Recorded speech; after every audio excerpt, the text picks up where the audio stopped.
All right, so here we are with Henry Huggins by Beverly Cleary, Chapter 2, Gallons of Guppies. And it starts on page 29 in my book. Gallons of Guppies. Every afternoon after school, Ribsy waited for Henry under a fir tree in the corner of the schoolyard. 4 days a week, they ran home the shortest way, past the park, up the hill, and through the vacant lot. On Fridays, however, they walked home the long way, round past the Rose City drugstore, the supermarket, the Ideal barber shop, and the Lucky Dog pet shop. At the pet store, they stopped while Henry bought 2 pounds of horse meat from Mr. Pennycuff. Henry liked to go to the pet store. The windows were full of puppies and kittens, and just before Easter, rabbits and baby chicks and ducks. Inside, there was usually a parrot or monkey, and once there had been a deodorized skunk. Henry thought it would be fun to have a skunk following him around, but when he found out it cost $40, he gave up the idea. But best of all, Henry liked the fish. One side of the store was covered with rows of little tanks. Each aquarium contained green plants that grew underwater, snails, and a different kind of tropical fish. Henry always stopped to look into each tank. He liked the dollar-sized black and silver striped angelfish and the inch-long orange moonfish with their velvety fins and tails. He thought the tiny catfish were fun to watch because they stayed on the bottom of the tanks, rolled their eyes, and used their whisker-like barbels to feel around in the sand for food. Mr. Pennycuff explained that the fish came from all over the world, but most of them came from jungle rivers where the water was warm. That was why they were called tropical fish. And there is a picture of Henry and Ribsy looking at the fish.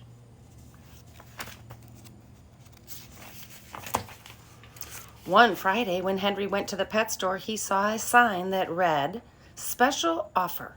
1 pair of guppies, fish bowl, 1 snail, aquatic plant, package of fish food, all for 79 cents. "Jeepers!" said Henry. "All that for 79 cents? He looked at the fish in the bowls.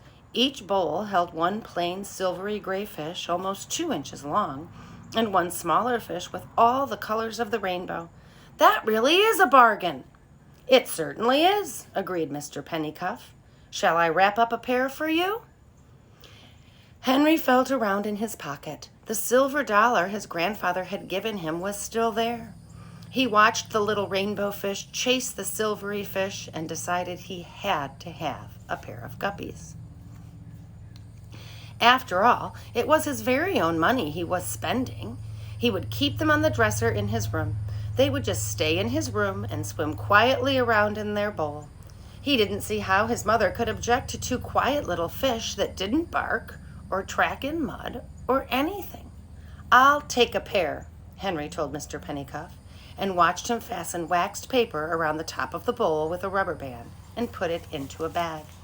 "Now, be sure to put the bowl near a heater in cold weather so the fish won't get chilled and catch ick." "Ick?" said Henry. "Yes, ick. It's short for ichthyophyterius, and I have no idea if I pronounced that correctly. When the fish get chilled, they catch ick and are covered with tiny white spots." "Gosh," said Henry, "maybe there was more to keeping guppies than he thought." "Oh, don't worry," said Mr. Pennycuff. "They can stand water down to 60 degrees. If it were that cold in the house, you'd have the heat on." That sounded easy. "How often do I change the water?" asked Henry. "You shouldn't have to change the water. The snails help keep it clean. Just give the fish a tiny pinch of food once a day. It's only when the fish don't eat all their food or when you have too many fish in a bowl that the water gets dirty." Mr. Pennycuff gave Henry his change. "I didn't know that," said Henry. "I'm glad you told me. Here, Ribsy." He handed Ribsy his package of horse meat. The dog took it in his mouth, and they left the pet store. "You'll have to carry your meat all the way home today, and don't you stop and try to eat it before we get home either. It has to last you a few days." Ribs wagged his tail and trotted on ahead of Henry with his meat. Henry tried to walk without jiggling the package. He didn't want to slosh the guppies any more than he had to. When Ribsy was half a block ahead of Henry, He dropped his package and looked back at Henry when he began to tear the paper off the meat. "Hey, cut that out!" yelled Henry. He started to run, but the water in his fishbowl sloshed and he had to stop. Just to be safe, Ribsy picked up his meat, trotted farther down the sidewalk, and finished tearing off the paper. "Stop that, you old dog!" Again, Henry tried to run. This time he held the bowl straight out in front of him, but the water still sloshed. Ribs gobbled part of the meat and then trotted ahead with the rest of it in his mouth. Just as Henry was almost close enough to reach for the meat, Ribsy put on a burst of speed. And there goes Ribsy with his horse meat in his mouth, and poor Henry, trying not to spill the guppies, chasing after him. "Ribsy, you come here!" The dog ignored Henry. "I'll get you for this." Henry was really angry now. He set his package of guppies on the sidewalk and ran after his dog. This time Henry caught up with him. Henry grabbed one end of the meat and pulled. Ribsy, growling deep in his throat, hung onto the other end and pulled. The dog had a better grip on the meat because he could sink his teeth into it. Henry found that raw meat was cold and slippery. "You let go that meat!" Ribsy growled more fiercely. He sounded as if he meant it. The harder Henry pulled, the louder Ribsy growled. Henry was sure Ribsy wouldn't really bite him, but just the same, he knew it was not a good idea to annoy any animal when it was eating. Anyway, he couldn't stand there all afternoon playing tug-of-war with a piece of horse meat. His guppies might get cold. "All right, you old dog, go ahead and eat it and see if I care. You'll just have to eat canned dog food the rest of the week." He went back to his guppies while Ribsy wolfed the rest of the meat, licked his chops, and then, with his stomach bulging, followed slowly at Henry's heels the rest of the way home. When they reached Henry's house on Klickitat Street, Henry opened the door and yelled, "Hey, Mom, come and see what I bought with the silver dollar Grandpa gave me." "I am afraid to look," answered his mother from the kitchen. "What is it this time?" "Fish." "Fish?" Mrs. Huggins sounded surprised. "Did you want me to cook it for dinner?" Henry carried his package into the kitchen. "No, Mom, you don't understand. Not dead fish. Live fish, swimming around in a bowl of water. They're called guppies." "Guppies?" "Yes, just 2 little fish. I'll keep them on my dresser and they won't be any trouble at all. They were on sale at the pet shop. They were a bargain. See, Mom?" Henry gently lifted the fishbowl out of the bag. Mrs. Huggins put down the potatoes she was peeling. "Why, Henry, what pretty little fish!" "I thought you'd like them." Henry was pleased. His mother bent closer to the fishbowl. "But Henry, what are those little dark things in the water?" "What little dark things?" Henry looked closer. "Why, they're baby fish," Mrs. Huggins exclaimed. "There must be 15 or 20. Baby guppies!" Henry was delighted. "Look, Mom, did you ever see such teeny-weeny little fish? Golly, they're just so little, but all you can see are their eyes and their tails." Mrs. Huggins sighed. "Henry, I'm afraid they won't be teeny-weeny little fish for very long. They'll grow, and then what are you going to do with them?" "I don't know. I'll ask Dad." Henry was worried. Maybe he knows about baby guppies. But when Mr. Huggins came home from work, Henry was disappointed to learn that he knew nothing about little guppies. "Why don't you get a book about guppies from the library?" he suggested. Mrs. Huggins said there would be time before dinner, so Henry found his library card, and he and Ribsy ran all the way to the library. "Hello, Henry," said the lady in the boys and girls room at the library. "Have you come for another book about..." Oh, I think that word is spelled wrong, typed wrong. I think it's supposed to be giants, which doesn't have an E in it. It should be Giants. "Have you come for another book about giants and What? They typed both these words wrong. Let me start back. "Hello, Henry," said the lady in the boys and girls room at the library. "Have you come for another book about giants and ogres?" This was a joke between the librarian and Henry. When Henry had first started reading fairy tales by himself, he returned a book and asked for another about giants and ogres. He felt a little silly about it now, although he secretly thought giants and ogres sounded better than giants and ogres. "No, I want a book about guppies," Henry answered. "I have some baby guppies and I don't know how to take care of them." The librarian found a book on hobbies with a chapter on fish, but it did not tell much about guppies. "Just a minute, Henry," she said. "Maybe there is something in the adult room." She returned with a thick book about tropical fish. It was full of colored pictures. "I'm sure this will help you," she said, "but I'm afraid it's too hard for you to read. I will let you take it out on your card if you think your mother and father will help you with it." "Oh, sure, my dad will help me." The librarian stamped the book on his card, and Henry, proud to have a grown-up book stamped on his library card, ran home with it. After dinner, Mr. Huggins sat down to read the fish book while Henry went to his room to watch his guppies. This time he counted 38 babies. This time he counted 38 babies. After a while, his father came in with the book in his hand. "This is a mighty interesting book, Henry, but you're going to need some more fish bowls. According to this book, you can't keep so many fish in one bowl." "But Dad, where will I get more bowls?" "Maybe we can find something in the basement." So Henry and his father rummaged through the basement until they found a gallon jar Mrs. Huggins used for making dill pickles. "This should do," said Mr. Huggins. They carried it upstairs and washed it. Mr. Huggins filled it with hot water and carried it into Henry's room. "Now, when the water cools, we can move some of the little guppies. They can't live in cold water right out of the faucet. They need water that has stood or hot water that has cooled. While it's cooling, we can make a net." He found a piece of wire and bent it into a circle. Mrs. Huggins took an old stocking and sewed it to the wire to make a little fish net. Henry and his father took turns catching the tiny fish with the net and moving them into the pickle jar. Henry was surprised that such small fish could swim so fast. The next day, and every day after that, Henry looked at his guppies the first thing in the morning. When he came home from school, he looked at his guppies before he went into the kitchen for something to eat. His fish grew and grew. As the weeks passed, the big guppies had more little guppies.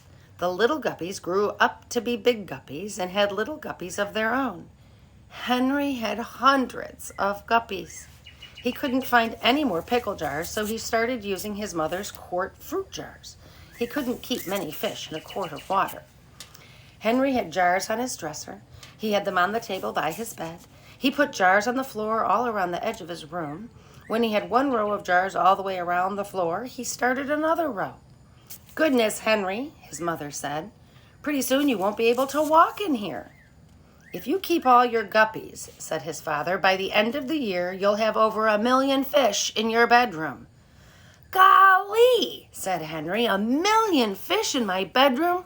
Wouldn't that be something to tell the kids at school?"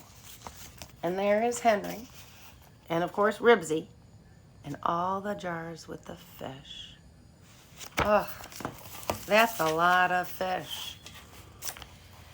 Henry was glad when summer vacation started. It took him so long to feed his fish that he no longer had time to play with other children on Klickitat Street. He spent all his allowance on fish food, snails, and plants for his jars. He slept with his windows shut if he thought the night were going to be cold. He wasn't going to have his fish getting sick if he could help it. All day long, the boys and girls in the neighborhood rang the doorbell and asked to see Henry's fish. Finally, his mother said, "Henry, this cannot go on. You must get rid of some of those fish. You'll have to give them to your friends." Henry liked each fish so much he couldn't decide which one he liked best. They were all so lively, swimming around in their fruit jars. Henry didn't see how he could part with any of them. But now that he was on the third row of jars around his room, he decided to try. He started asking his friends in the neighborhood if they would like to have some fish. Scooter didn't think he had time to take care of fish. He delivered the shopping news 2 days a week. Mary Jane said her mother wouldn't let her have any fish. Mary Jane's mother was very particular. Robert said he would rather come over and look at Henry's fish than take care of guppies of his own. Finally, Beezus said she would take one fish. Beezus's real name was Beatrice, but her little sister Ramona called her Beezus, and now everyone else did too. Beezus and Ramona already had a cat, 3 white rats, and a turtle, so one fish wouldn't make much difference. It took Henry a long time to decide which guppy to give her. Then one morning, Mrs. Huggins came home from the supermarket with 3 lugs of apricots in the back seat of the car. When Henry helped her carry them into the house, she said, "Henry, run down to the basement and bring up about 20 quart jars. These apricots are so ripe, I want to start canning them right away." Henry went down to the basement. He did not come back with 20 quart jars. He came back with 4. "These are all I could find, Mom," he said. "Oh dear, and one of them has a crack." Mrs. Huggins looked at the 3 lugs of apricots. Then she looked at Henry. "Henry," she said, and he knew from the way she said it, she meant whatever she was going to say. "Go to your room and bring me 17 quart jars. And don't bring me any jars with guppies in them either." "Yes, Mom," said Henry in a meek voice. He went into his room and looked at the jars of guppies. He guessed he did have too many fish, but they were such nice fish. He got down on his hands and knees to look at his pets. "Henry," his mother called, "I'm starting to pit the apricots. You'll have to hurry." "Okay." Henry took his net and started catching the smallest guppies. The only thing he could do was to move them in with the other fish. He hated to do it because the fish book said they shouldn't be crowded. When the guppies were moved, he carried the jars into the kitchen and poured the water down the sink. "I'm sorry, Henry," his mother said, "but after all, I did tell you some time ago that you couldn't go on putting guppies in fruit jars." "I know, Mom. I guess I'll have to think of something else." It took Henry the rest of the morning to feed his fish. He had to put the tiniest pinch of the finest fish food into each jar. He could hear Robert and Beezus playing cowboy in the vacant lot. Give me 1 second.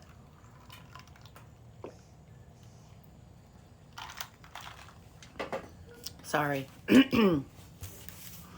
Ribsy trotted into his room, watched him a few minutes, and then went outdoors. Henry began to wish he were outdoors too, but he couldn't let his little fish go hungry. Late that afternoon, Mrs. Huggins drove downtown to pick up Henry's father after work. When they returned, Henry saw his father carrying more lugs of apricots into the kitchen. He had a feeling he knew what was coming next, and it came. "Henry," his mother said, "I am afraid I'll have to ask you for some more fruit jars." Henry sighed.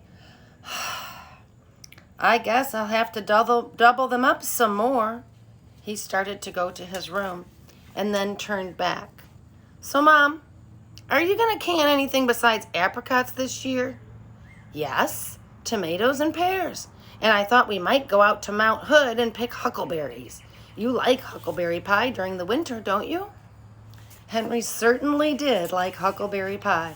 He liked it any time of year. He went to his room and moved more of his guppies. Tomatoes, pears, and huckleberries. He could see that his mother would need all her fruit jars before the summer was over. That would leave him his original bowl and the gallon pickle jar. "Hey, Mom," he yelled. "Are you going to make dill pickles too?" "Yes, Henry." There went the pickle jar. By the end of the summer, Henry would have to move the hundreds of fish he had now, and goodness knows how many more, back into the bowl. There would be so many fish there wouldn't be any room for any water. That settled it. Henry decided he would have to get rid of all his guppies. He hated to do it,